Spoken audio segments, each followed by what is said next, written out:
stages. So this match will determine which of these players, Zoro or Icefox, will advance to BlizzCon. Zoro, a player who always or almost always wins his games very, very closely, 3-2 sets primarily, and he doesn't run Warrior, which is probably his most unique characteristic.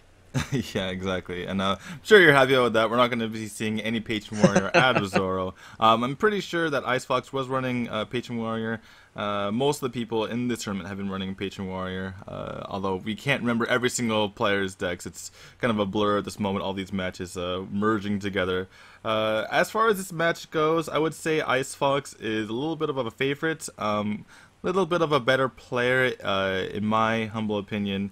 But Zoro is one who is a player who has taken out many players who were considered to be better than him by just being very resilient and, you know, always coming back from 2-1, 2-0. Just never count out Zoro. And I mean, maybe after all these upsets, maybe we shouldn't underestimate him anymore.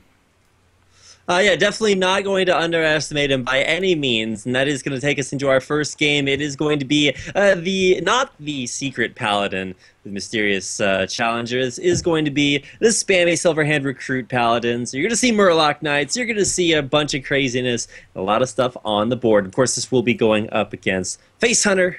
Mid-range Hunter. Mid-range Hunter. I was looking at his hand, and then all of a sudden he drew Ram Wrangler. I was like, all right, mid-range Beast Hunter versus recruits. Yeah, Icefox is the player who runs things like Jungle Panther and Oasis Snapjaw in his deck. They don't come off web spinners. He actually runs those cards just to make sure that he can almost guarantee that Ram Wrangler can get its value off, or not just Ram Wrangler, but also those Houndmasters. And if you think about it, those Houndmasters and Ram Wranglers provide you so much value that it's almost worth it to put in slightly subpar cards in those Jungle Panthers and those Oasis Snapjaws, just so you can get something really amazing to come out, whether it be the +2/+2 on your beast, or whether it's the random beast that comes out of the Ram Wrangler. In any case, we have the Double Mad Scientist followed up by the Silverhand Regent of Zoro, and we will probably, well, we're probably going to see an Eaglehorn Bow. Could be the Animal Companion as well, though. Nope, Eaglehorn Bow. All right, yeah, Eaglehorn Bow going to come out, and at least for the time being, this is pretty close to where you want to be as your mid-range hunter. You've got a strong early board. You're going to be able to activate traps out of your deck with those Mad Scientists. And what are we looking for here? I guess board clear is good for Paladin, but by this time you usually want to start having some stuff on the board. Yeah, it was just a really good start by Icefox, and not a very good start by Zoro. If Zoro had maybe turn 1 Zombie Chow, turn 2 Shield and Minibot, then we would have been able to see him fight back for this board. But as it stands, you know, Icefox just had a really good start with the Coin Mad Scientist into Mad Scientist into 3-drop into another 3-drop. Justicar comes out. We will see if this is useful later, but obviously can't play that right now. Probably going to see that Sludge Welcher. Yeah, more likely than not. I mean, it's a good 5-drop. The only other thing that you could play here is maybe a Lights Justice or a Lights Justice, True Silver Champion, the good weapon. Yeah, Lights Justice is not going to work too well here. Yeah, the thing is, he was considering the True Silver Champion to deny the Beast, but if he runs into that, we're probably going to see Snakes anyway. So not really worth it in that situation. And on the side of Icefox, we could see the Ram Wrangler, but it doesn't really fare too well against the Sludge Belcher. Maybe he commits to the last charge of the Eaglehorn Bow. I mean, one good option is always just to play. Oh, I guess he is going to go for the Ram Wrangler, and oh my gosh, it's going to get Combatant. Yeah. Yes. I wouldn't necessarily have looked at that card and and thought to myself, well, you know, that card looks like a Savage Combatant. Okay, we're gonna have to. Do you know if that gives the Hunter Power extra 2 damage? Are we seeing 4 damage steady shots here? I have never seen this interaction before. Zoro is hovering over that. I believe that's the case, right? Because it gives the Druid 2 extra damage. So I think the Savage Combatant gives 2 extra damage on your hero power. Wow, you know, things that I like to have in my games are Hunters, the ability to deal 4 damage for 2 mana. Zoro, don't kill it. Zoro, don't kill it. I want to see this work. Well, of course he's going to kill it. He's not going to take 4 damage every turn from hero power. That is, Well, we need to science it, though. We need to make sure that was the case. Zoro, you're making things horrible for everyone. Apologies there, but yeah, going to not allow us to see all that craziness. But it is going to set up for. Okay, I wanted to see. Oh, is it +2 on the bow? Oh, so we're seeing that in chat that it's +2 on the bow, not actually +2 on the hero power. Wait, no, that doesn't make any sense though, because. Wait. I am confused now. Anyway, we're gonna have to look to maybe Disguised Toast or maybe Trollden or Hysteria or something like that to test that out for us. For now, we're we're just gonna let this game play on, and unfortunately, that we're not gonna see what happens in this game with that Savage Combatant. And looking at the options of Icefox, he's hovering over that Ironbeak Owl. Doesn't want to overcommit to something like Consecration if he runs a bunch of bodies into this Sludge Belcher, so makes a bit of sense. He also wants to get rid of this Knife Juggler because it could be throwing out a bunch of knives the following turn if Muster for Battle is picked up. So yeah, that's going to be the play. Going to be a silence, and he's going to throw his third trap on the table. I believe that's freezing snakes and bear trap, and a little bit of a confused, puzzled look on Zoro there. Not really. When he sees that third trap, yeah, he's like, oh, what? It's the Mysterious Challenger Hunter deck. Oh, okay. Where you just play. No, unfortunately, that would be man. Can you imagine Mysterious Challenger and Mage? All of a sudden, you just got like 8 secrets out there, and you're just like, what's going on? Yeah, actually, there was actually a Trollden video, I believe, where someone in Arena got Unstable Portal into the Mysterious Challenger and had like 3 somehow secrets in his Arena deck, and it was just it was a clown fiesta. Let's put it that way. Nothing I like seeing more than those, but at least for right now, we're going to see a decent beast board for Icefox, but at the same time, this could be, or I guess ideally you want to play Justicar Trueheart next turn, but for right now, what's the best option here? I guess you can play probably the Aldor and then taunt it up. Yeah, probably Aldor and taunt it up. He's facing a lot of damage right here. He needs to mitigate a lot of this damage. The only problem is if he Aldors one of these minions, it's going to have 2, like as you can see right there. So, and he doesn't really want to attack with Truesilver. I guess he could attack with Truesilver into the Leok. It would spawn the snakes, but I mean, he would be taking off damage off the table because the Leok represents... Leok's 4. He's 4, right, and he would be making 3, so it would actually be kind of worth it, but it would give his opponent more bow charges, so is 1 damage worth an extra bow charge? Probably not. In the end, I guess I have to agree with this. And we're going to see Knife Juggler Unleash, the bane of every class in Hearthstone. Well, to be fair, he only gets 3 dogs off of it. Only 3 dogs and only 3 knives, yeah. Boo. And well, yeah. And they're all buffed by Leok, too. Oh exactly. So I definitely think killing off Leok, giving away the snakes last turn, would have been the better idea. Now he's going to take so much damage. Jeez. A 4 damage dog and a knife that hit the exact right spot. Yeah, just gonna after the knife hit, he's just gonna maximize damage. At this point, he doesn't really care about his bow anymore. Just wants to get as much damage as possible onto the face.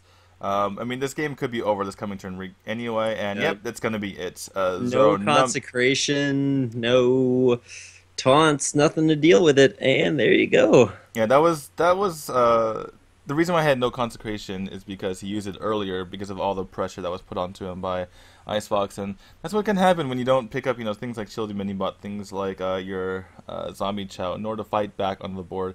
Even stuff like Muster for Battle, it didn't have those cards early on, and that's basically the game. Even though it seems like it's such a long ago, and that's the reason why this game has really panned out this way. All right, well, that's going to be, well, at least it should be a game 1 win for Icefox. Zoro is going to try to keep himself alive here as long as possible. That's going to spawn a bear which has out 4 there. attack, yeah, which is not going to be what he wants to see. Yeah, and there's the concede. Yeah, sorry. In case you guys don't know, Zoro does have that Marine King GG timing. Maybe that hero GG timing if you follow StarCraft. Doesn't like to give up, wants to stick it out to the very end, and even when he knows he's dead. But, I mean, he's a fighter, like I said. He's a fighter. He's never going to give up, never going to surrender until he's forced to surrender. But, yeah, Icefox takes game number 1, gets that Hunter out of the way, which is nice for him. We will see what the pick for their next deck choices. All right, well, next decks are going to be revealed now, and it's going to be Paladin versus Paladin. This is going to be a battle of the opposite Paladins, Secret Paladin with that mysterious challenger facing off against the True Hand Recruit, Justicar True Heart included. True Hand Recruit sounds pretty cool. True Hand Recruit, Silver Hand Recruit. I was like, I'm mixing everything. I saw Justicar True Heart. I got too excited. I love that card. The idea that you get better hero powers blows my mind. Like, it's one of the coolest cards in Hearthstone, but we might see that a little bit later on. Yep, and a little bit unfortunate for Icefox there. Gets a double Noble Sacrifice into his hand. That means he's never going to get that off the Mysterious Challenger, and the chances of our Wig-Field Uther are diminished. Probably going to have maybe a little tiny wig or something like that. But in any case, for Icefox, his strategy with this deck is to have a bunch of Divine Shield guys and a bunch of Death Rattle guys, so that if it comes back from Redemption, it's just that much more powerful. So really making use of his secrets, not just with the Mysterious Challenger, but also with the actual minions that he puts into his deck. Like, for instance, that Paladin Treader, if it gets Redempted, it's pretty good. You're going to get another Paladin Treader, another 4-1, and another 2-drop. Sign me up for that one. All right, well, here we go. We're going to go ahead and get into our, what you'd expect to see out of both decks. Although I guess ideally you'd rather see more dudes out of Zoro, just because he's probably more well equipped to deal with more things on board. But secrets are going to start to come out here, and now you're starting to see why Paladin secrets are probably not super great. It's like, oh no, you dealt 2 damage to a zombie chow. That's worth a card included in your deck. Well, what it does is it provides a little bit of tempo, right? So the Zombie Chow can't really kill one of these minions.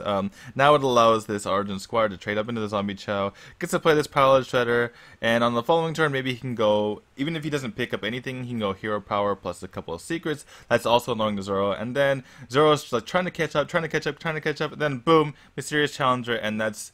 I mean, to use the words of Strifeco, if you get that many secrets off, it's like having a 10-drop for 6 mana, because you're getting all these secrets out, and they're really annoying to deal with.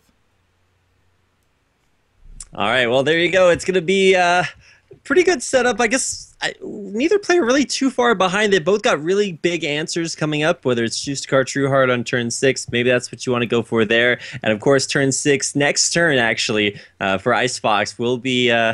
We'll be seeing the secret... Oh, misses the knife, yeah. Sorry. Yeah. Oh, no, he actually hit the knife. Well, he hit the second one. What he really wanted to do is play both secrets this turn.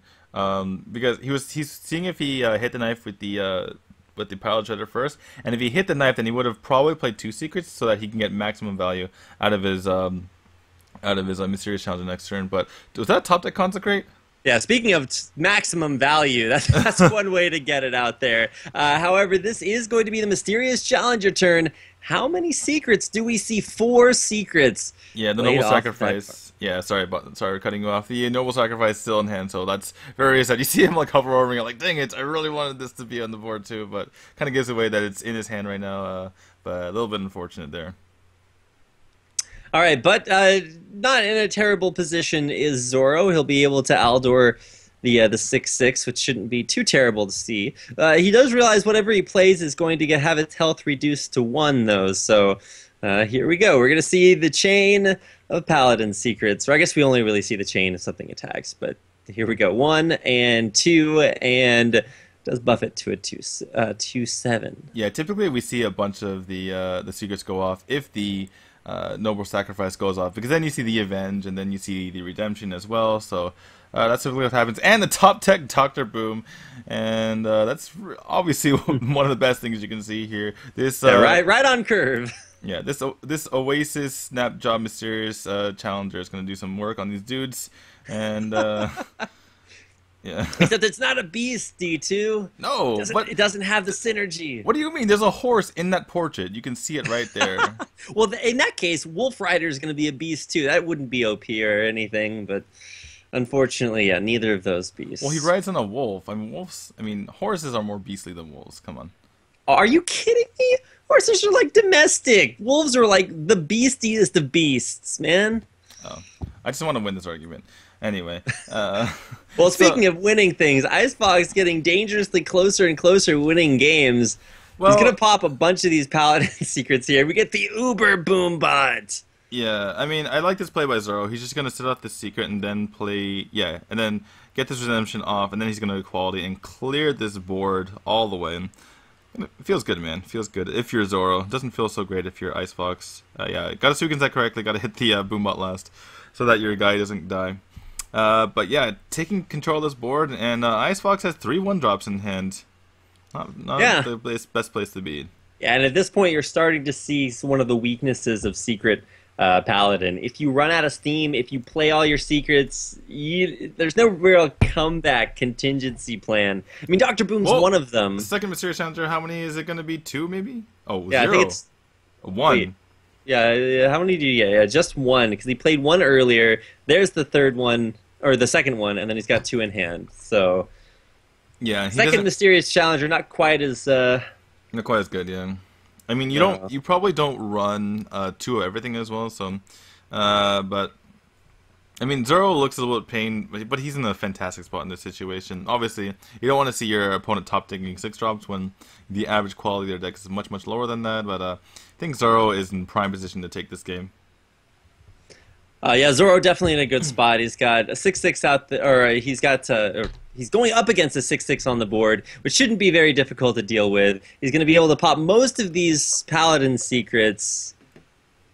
I guess that Avenge was probably the best option that Icefox could have had, because if it goes on to the Mysterious Challenger, it just gets Aldor next turn. Yeah, absolutely. Icefox probably happy with that. Zoro, on the other hand, not happy at all with that. But we can see the Aldor into the Defender of Argus, so can just mitigate a lot of this damage anyway, and can pop the Divine Shield pretty easily anyway. So actually, he can just kill that minion. He can just run the guy in, Aldor, and then Defender of Argus, and then yeah, Competitive Spirit's just gonna make this another turtle. So I think we're gonna be fine here for Zoro. Yeah, you definitely kill that because you don't want to make it a 5/4. Yeah. So yep, that's. Sorry, the stream is freezing just a little bit on my end, but I don't really see what are Icefox's comeback potential. I think we've seen most of his deck by this point. Yeah, pretty much. We've seen all those secrets come out. Monster for Battle, he's going to play it out, see if he can't make something happen, maybe get some crazy top decks. I mean, he is at 27 health, so maybe he can start chipping down his opponent one by one. He's got a couple turns. How many? I'm trying to think about how many cards must be left in his deck. We've seen about 8 cards worth of secrets. He's played 2 Mysterious Challengers, so I'm guessing he's got maybe 10 cards left in his deck. Yeah, it could be the case. I mean... Yeah, I mean, it doesn't really matter, honestly, because just looking on the side of Zoro, he has healing, so there's no burst in Paladin, even in this sort of Paladin, which runs a lot of smaller dudes. Really, you're only going to see burst in aggro Paladin, and yeah, Zoro is just going to probably... I mean, Zoro also runs Tyrion in his deck, too, so he's got lots of survival options. Yeah, I think Icefox may run Tyrion. It's something that people sometimes run, and it obviously works really well with Redemption, so maybe that's something he's looking forward to, but yeah, he's staring down way more damage than Zoro. Like, the life totals are effectively favoring Zoro at the moment because of what he has on the board and the fact that Icefox can't deal with it, so the one lady that he had from the last couple turns is now pretty much over. You see Icefox just trading. I'm really not sure why. I mean, Zoro can just go face here. There's no way he's gonna die. There's no burst in Paladin, even in this Paladin. So yeah, probably just gonna see just a car followed by the Shredder and just go face here. Actually, I would just attack face first with this because it pops the Shredder and it's a taunt. You're wasting a lot of damage, but doesn't really matter. Hits the face. The face is the place. And after all these minions get put on the board, I imagine we're going to see a concede from Icefox. Yeah, I mean, there are only so many options here. And to be fair, Icefox is already up 1 game, so this is just going to even the series. It's not the end of the world as we know it. I'm just glad that Justicar Trueheart got a chance to see some play on the board. Definitely one of my favorite cards. And even though it dies instantly almost every single time, its job here is done. Okay, we get some Lore Master Cho action out there. I love Icefox's reaction every single time, even when it doesn't matter. Like this Lore Cho is not gonna do anything to affect this game, and yet you still see Icefox just looking at the screen with this. Like anytime anything remotely strange happens, he goes what? And I don't know, it's really funny. In any case, it's gonna be the game. It doesn't matter if this is Get Down. He's, by the way, that was in his hand from the very start of the game. Well, that's true. Yeah, that guy's very sad. Anyway, Laura Cacho is gonna copy this Consecrate and die.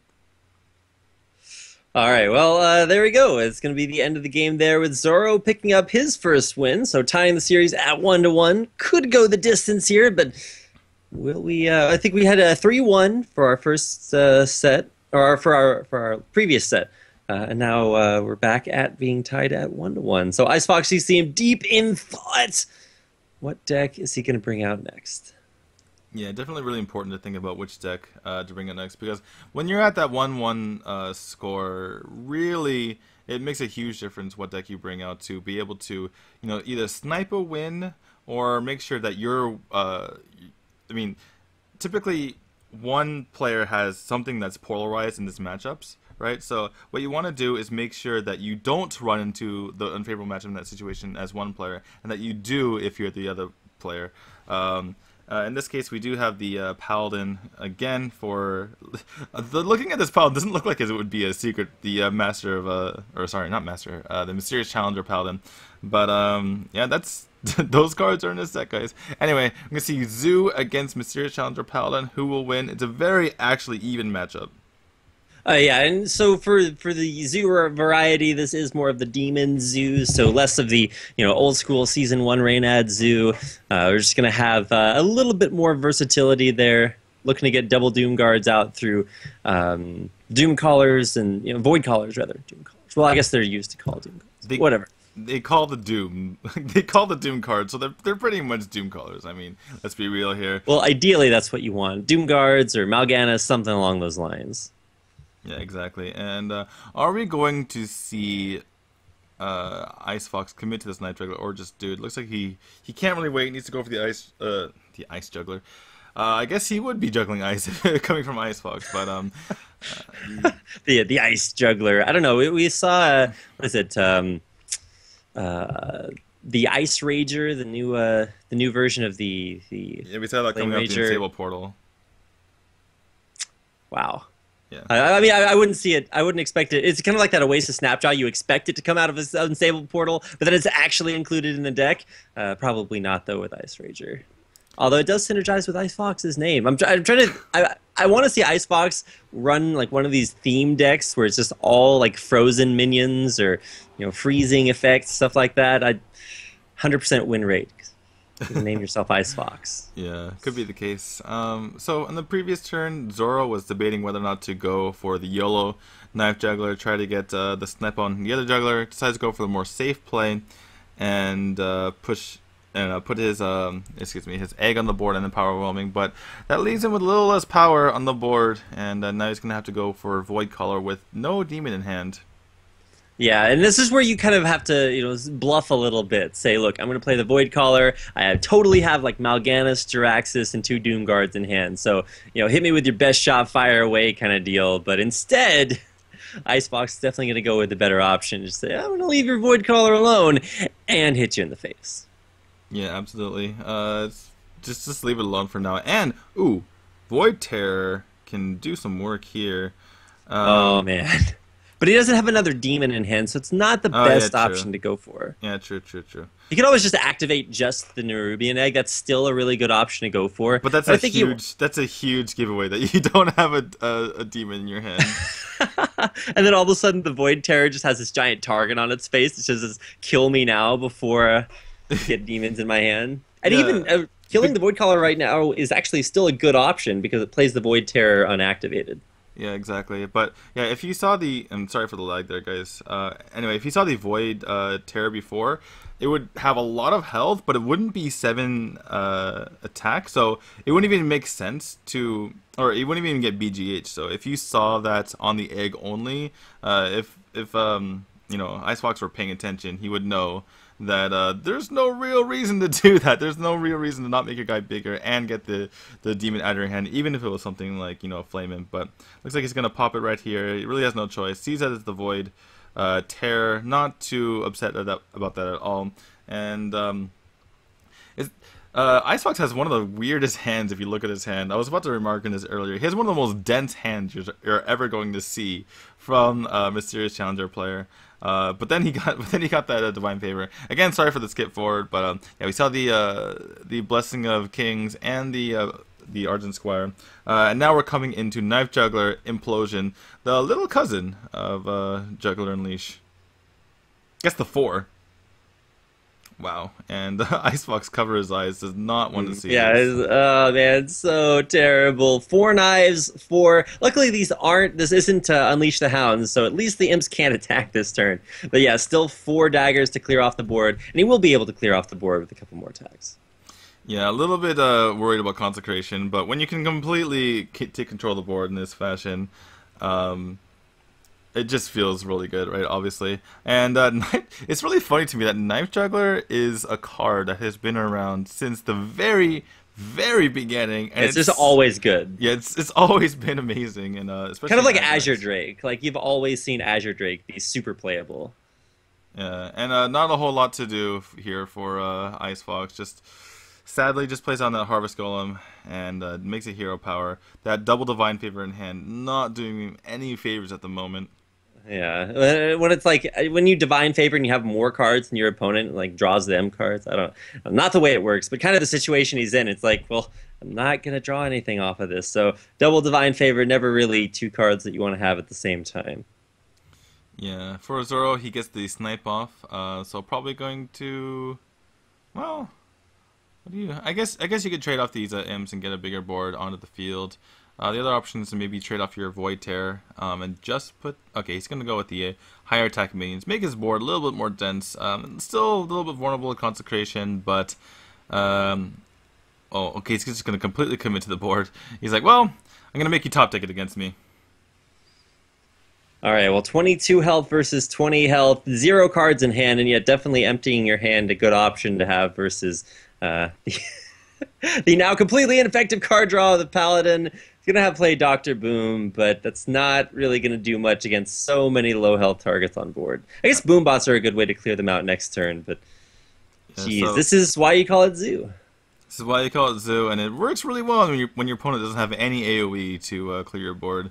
There's this card called Consecration. I hear it's pretty good, unless you don't draw it. Can be sometimes. I would like to see Zoro just attack face before he does any of this. I mean, he's not going to die to this Dr. Boom and Boom Bots. Unless they hit for 8 to the face, I suppose. But, well, even then, he doesn't have enough damage. But, yeah, I don't really see the need to... I mean, obviously, he's really, really close to qualifying for Blizzcon, so you tend to play a little bit more safe in that situation. But I would just love to see him just go all of the face. And, I mean, I guess these 3-2s, they trade pretty well into the Dr. Boom. I don't know, putting your opponent down to 4 with a huge board that you know he doesn't have a Consecrate against, I think it would be worth it. Anyway, he's going to play the safe route. Going to go ahead and clear out the entire board. He still has a significant board, but giving Icefox a bit more time to work with. Yeah, what can we see from Zoro here? He has 5 damage on the field. He would need a double top deck in order to get lethal. It looks like he's just going to probably go for more pressure. Guess that Void Caller, hard to kill. Knife Juggler as well. Yeah, I guess this is actually pretty good for Zoro to, because he can keep tapping to get, more stuff as opposed to the Paladin player, Icefox, who can't really use either one of his cards in hand to draw anything. So it's just going to be playing it 1 card at a time. Yeah, Zoro played that card out to see if that was Repentance. Now he's going to see if it's Noble Sacrifice. Probably going to head face... Nope, he's going to run that into... Well, he thought he was going to run that into the Shredder. Get Down comes out. Wow. And we're going to see 4 knives. Esports daggers. I love it. Oh, wow. Sniping off that Shredder like it was no one's business. Wow, and he's going to trade the Voidwalker into it? I don't think anybody cares about that because, wow, double... Knife Jugglers. That's what I call esports. Yeah, not looking good at all for Icefox. Just going to concede that one, give it up, And Zoro up 2-1, our underdog, maybe pulling off the upset, 1 game away from moving to BlizzCon. The Icefox was actually one of the players I was super excited to see play in this tournament. He's done very well in Chinese national tournaments, but unfortunately, we haven't gotten a chance to see him extensively internationally. Unlike guys like Tiddler Celestial, everybody knows that guy's competed in some of the biggest tournaments in the world. So guys like Icefox, I wanted to see him come out here and do some really big things, but now back up against the wall, quite literally, but also figuratively in the matches. Has only 1 game left before he is out of the tournament and has his BlizzCon World Championship hopes dashed upon the craggy rocks of despair. They have those craggy rocks of despair right outside the stadium there just for that purpose. That's true. Yeah, and if you lose, they throw your body down there. You're just like, die, nerd! You lost your Hearthstone game. Hopefully not quite that brutal, but it is going to be a pretty brutal loss if he can't pull it back here. Yeah, at least right now he has a pretty good curve, and going against Zoro. Zoro has an okay curve.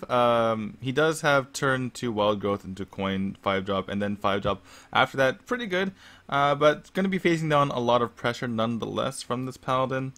Yeah, let's see how Zoro can respond to all these bubbles. All right, well, we got, this is a little bit like the bubble gum, it's bubblicious. You got all those on the field. This is where you hit your turn 3 Blood Knight. You're just like, damn, I feel pretty good about it. All right, so, excuse me, Icefox is going to play around Swipe a bit by not playing out the Must for Battle. Swipe would be really, really devastating, even if it just goes to face, pops 2 bubbles, and kills all 3 dudes there. By the way, did you know that those bubbles touch? I never even noticed that. Do they really overlap? I thought they were spaced. They're touching a little bit. They're kind of like holding hands, like little eggs holding hands. I would never have described them that way. I mean, oh the Argent Squire, even like in the mini bot, their hands are even on the correct side. Anyway, Competitive Spirit goes off, and we see all these guys' buffs. Super nice.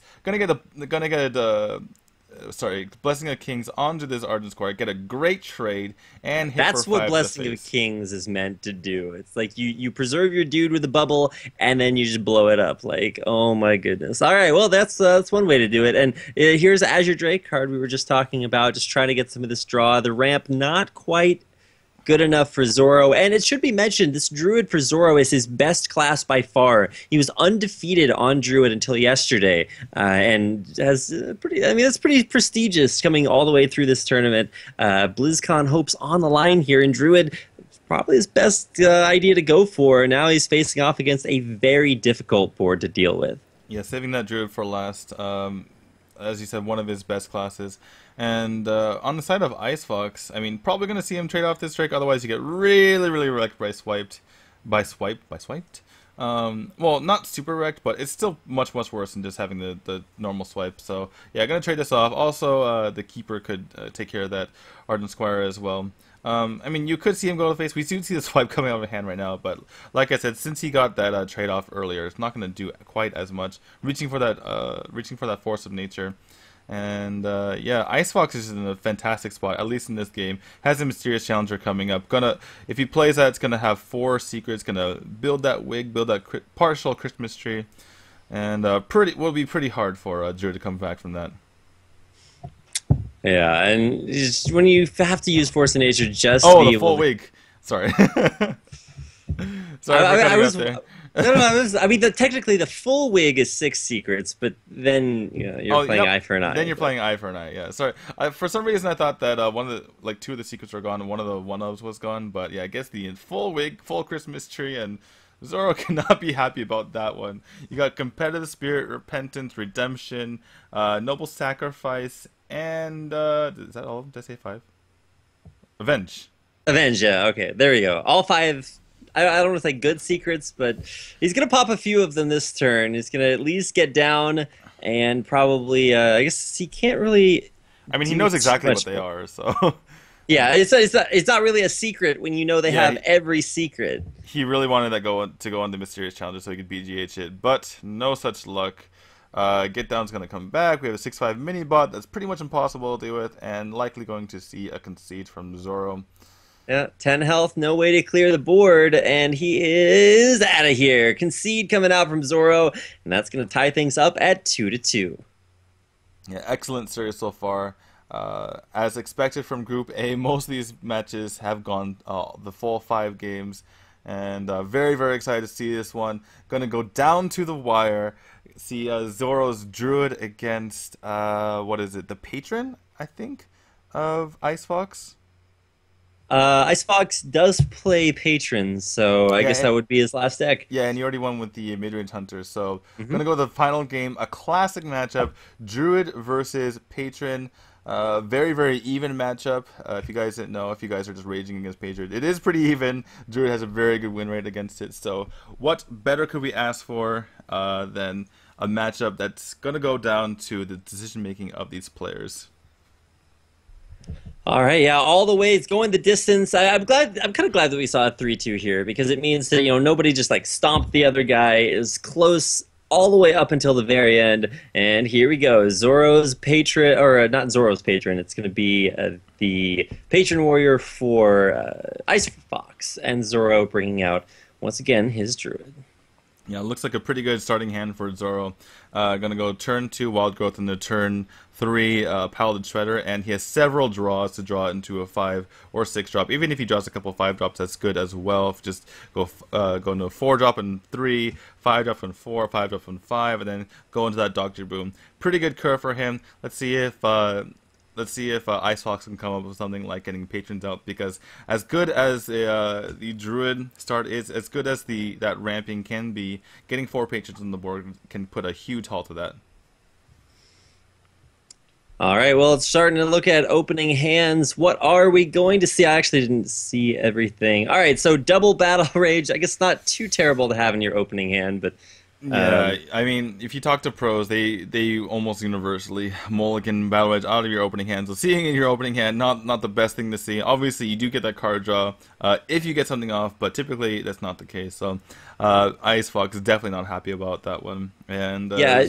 And to look at the rest of his hand to see if there's any like combo pieces in there, not extremely. I mean, he's got 2 win conditions, and I guess it's good to have 0 mana executes. But we'll see what he draws here in the next 3 turns before it becomes time to see Emperor hit the field. But really, the hand's not really great for either player. Zoro doesn't have too many good options either. Well, he does have this Paladin Shredder and picks up that Harrison. Harrison, honestly, is kind of a weird pickup here because you're not playing the Temple Harrison. Definitely not playing the Temple Harrison in this matchup. So it's not really a 5-drop. Not something you want to see right now. It's good to know that you have that just in case. But yeah. Ooh. Okay. So are we going to see the Innervate Dr. Boom, or are we going to see something like... the Keeper Innervate Hero Power to kind of take control of this board, and then on the following turn you can still Innervate Dr. Boom. Really tough choice here for Zoro, and honestly something like this can control, or can decide the rest of this game. Alright, well here we go. We're going to see Shredder into not other Shredder, because don't see too... We've seen that a few times, but at least for now, he's going to do his best job to clear out the field, and don't think there's any way to deal with that Frothing Berserker, so this actually could be a very short-lived performance for Dr. Boom. Well, at the moment, it doesn't really contest it. Well, he does pick up the Whirlwind, but that's something I want to save for later, maybe. I guess he's just going to run it in and then Whirlwind, save that execute potentially. If you Whirlwind, then you risk it just dying by itself anyway, so... I think I might even Battle Rage here, because what are you going to do next turn is the question, and I would definitely want to see the next 2 cards rather than the next 1 card. Right. But yeah, definitely really tough decision. He could just YOLO it, do something like hit the face, Whirlwind, execute. Wait, so do you drop double Battle Rage and then coin out the... No, you just single Battle Rage. He's always gonna take a chance. I guess he wanted to kill the 2-drop? That's pretty bad, right? I mean, ideally, yeah, and that's gonna kill it off. That's actually terrible. Yeah, he missed the 6 damage. I guess. Yeah, and the Chinese chat just like spamming question marks. They're just like, wait, what's going on here? He still gets the execute off, but that's 6 damage. Okay, he was taking a huge chance there. Basically, if both boombots hit face, or if one hits face and one hits for 1 damage, then what he gets to do is battle rage for more, and on top of that, he gets to he gets to battle rage for more, and gets to swing with the frothing berserker onto the 2-drop. So that was his thinking. Didn't work out for him, and this Neverbar Weblord is blocking his No Mission Venture from coming out. He would have to coin that out for it to come out this turn. So what's the best play here? The not often that you see the Nerubian Weblord, back in the day, like the reason it was first in Nax Rammes is because you had so many Battlecry decks, and it would single-handedly just like win you matchups. It was a big part of like hand control decks that were popular, and then it sort of left as soon as it was popular. It was popular for like, I don't know, everybody's like, hey, this card's great, play it in all your decks, and then nobody played that many Battle Rages anymore. So, or not Battle Rages, Battle Cries. So Battle Rages with Battle Cries. Anyway, I saw it in a hand. I just said what I said. Yeah, as it turns out, preventing your opponent from being able to do something like that doesn't really matter, because you can't really do anything with your own guy, and you want to play Battle Cries yourself because it turns out they're really strong. In any case, we're going to see these patrons cleared up, unfortunately, for Icefox here.